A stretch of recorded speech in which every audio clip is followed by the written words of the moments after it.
친구들과 2차로 간 곳은 나이트클럽으로 어쩌면 친구 녀석 말 맞다나 당연한 코스였다. 한 놈이 바람을 잡자 분위기가 자연스레 이루어졌던 것이다.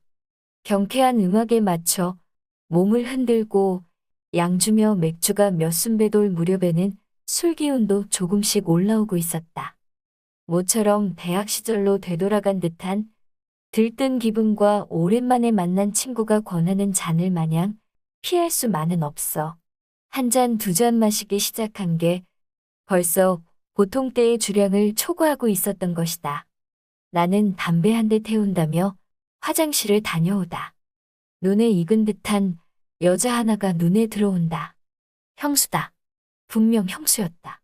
나도 모르게 주변을 한번 살피고는 형수에게 다가갔다. 저기요, 경희 형수님 아니세요? 어깨를 툭툭 쳤다. 어머, 호식 도련님, 여긴 어쩐 일이에요? 저야 놀러 왔죠. 형수야말로 어쩐 일로? 나는 고교동창 모임에 나왔다가 간만에 스트레스나 풀겸해서 왔죠. 도련님은 언제 왔어요? 10시 조금 넘어서요. 그때 시간을 보니 새벽 1시가 넘어가고 있었다. 그럼 놀 만큼 놀았겠네요. 누구랑 왔어요? 저도 친구들이랑요. 우연히 클럽에서 만난 형수와 얘기를 하다 보니 그곳이 바로 형수의 고향인 걸 알게 되었다. 이런 우연이 또 있을까? 그나저나 부킹은 많이 하셨어요? 호호호. 오랜만에 그녀를 만나 기쁘기는 하였지만 그녀의 질문이 달갑지는 않았다. 하필이면 클럽이라니. 순간 뭔가 크게 잘못되어 가고 있다는 생각이 들기 시작하자 얼른 말을 바꾸어 버렸다. 그런데 형수는 여기까지 어쩐 일이에요? 오늘 외박해야겠어요. 그렇죠. 형우 씨가 유럽 출장을 가서 저도 잠시 친정에 내려온 거예요. 그런데 도련님 사귀는 사람 없으세요? 어디 마땅한 여자가 있어야죠. 어디 좋은 사람 있으면 저 좀 소개시켜줘요. 의외다. 학교 다닐 때 그렇게 인기가 많더니 다 지난 과거네요. 무슨 말씀이세요? 아직도 그때랑 똑같구만. 그건 형수도 마찬가지네요. 하, 세상이 참 많이 좁아요. 우리가 이런 데서 얼굴 보며 이야기하고 그러게나 말이에요. 별다른 일 없으면 저랑 오늘 술 한잔 더 할래요? 그럴까요, 그럼. 그럼 끝나고 연락할게요. 네, 도련님도 재미나게 노세요. 그녀가 고개 숙여 인사 후 자신의 길을 간다. 2시간 정도 지나 그녀에게 카톡이 들어온다.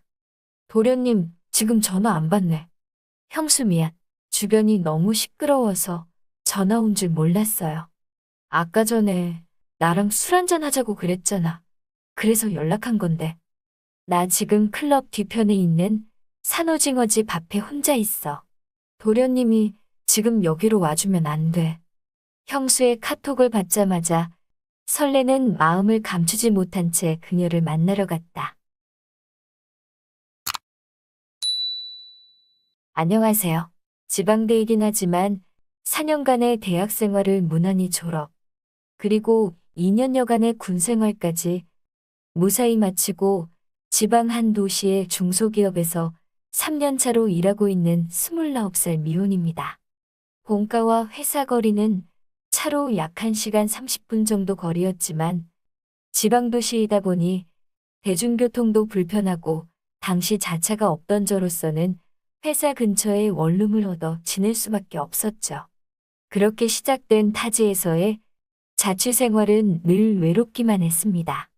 저는 외동아들이었지만 큰 집에 2명의 사촌형이 있었는데 형들과 중학교 다닐 때까지 한 동네에서 자랐기에 사촌이라지만 남들 웬만한 친형제보다도 가깝게 지내는 사이였다.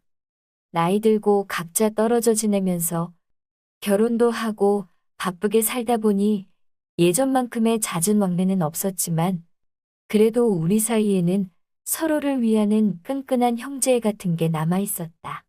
특히 대기업 반도체 회사에 다니는 둘째 형님이 결혼을 참 잘했다. 회사 동료로 알고 지내다 연애를 했다는데 정말이지 바라만 보아도 남자라면 심쿵해 올 정도로 빼어난 미모에 볼 때마다 드는 생각이 형님이 참으로 부럽다였다. 웬만한 남자들은 감당하기조차 어려울 만큼 넘사벽 같은 아우라를 가졌다고 할까? 그녀가 내겐 형수였지만 나와는 동갑의 나이였다. 하루는 친구놈에게서 전화가 와서는 주말에 뭐 하냐고 하길래 특별한 약속이 없다고 했더니 뜬금없이 내가 있는 곳으로 놀러를 오겠다는 거다. 내가 일하던 곳은 도시 전체가 지붕 없는 박물관이라는 소리를 들을 정도로 도시 구석구석에 자리한 문화유산과 관광객을 위한 먹을거리, 산책길 그리고 유흥까지 굉장히 발전된 도시였다. 또 주위에 광역도시가 3개나 몰려 있었기에 주말에는 타 지역 사람들이 관광과 유흥을 즐기기 위해 나이트를 많이 찾는 곳이기도 했다. 아마도 그날 친구들이 굳이 이 먼 곳으로 온다는 이유도 그런 클럽 문화를 맛보기 위한 목적이었다. 친구 2명과 1차로 돼지갈비집에서 거하게 한잔하고 밤 9시 50분경 클럽으로 향했다. 20대 초중반의 젊은 분들도 많이 보이긴 했지만 관광지답게 30, 40대 중년 여성들과 남성들도 여럿 보일 정도로 실내는 이미 시끄러운 음악 소리와 다양한 연령층의 사람들로 꽉 차 있었는데 그 열기가 마치 2002년 한일월 드컵만큼이나 뜨거워 보인다. 황금 같은 주말에 내 친구들이 먼 거리를 마다하지 않고 왜 여기까지 왔느냐 이유는 간단했다. 타지 사람들이 이곳을 찾는 가장 큰 이유는 바로 하룻밤의 꿈 같은 로맨스를 생각하고 찾아오는 사람들이 대부분이기에 아무래도 그런 쪽으로 성공 확률이 상당히 높았기 때문이었다. 친구들은 밖으로 춤을 추러 나가고 난 혼자 테이블을 지키며 화장실 다녀오다 우연히 마주친 형수를 생각하며 술을 마시고 있었다. 한참 뒤 친구 한 놈이 오더니 나를 급하게 부른다. 호시가 빨리 와봐. 경수가 춤추다가 진짜 괜찮은 애랑 부킹을 성공했는데 그쪽도 일행이 3명이래. 그래서 너 빨리 데리고 오래. 친구의 목소리, 톤이 한참 업되어 있는 걸 보면 부킹에 성공한 여성분들이 상당할 거라 짐작하고 서둘러 따라 나섰다. 경수는 이미 부킹녀에게 정신이 팔려 내가 왔는지도 모르고 있다. 그때 시간이 새벽 1시가 넘어가고 있을 때라 그녀들도 술이 많이 취한 상태였고 우리를 마지막 부킹으로 생각하고 있는 듯 아주 적극적이었다. 근데 경수 녀석과 함께 있는 여자를 보고 소스라치게 놀라고 말았다. 처음에는 그녀가 등을 보이고 있어 긴가민가 했었는데 그녀가 고개를 돌려서 얼굴을 확인하는 순간 한참을 멍 때리게 되었다. 그녀는 바로 사촌 형수였다.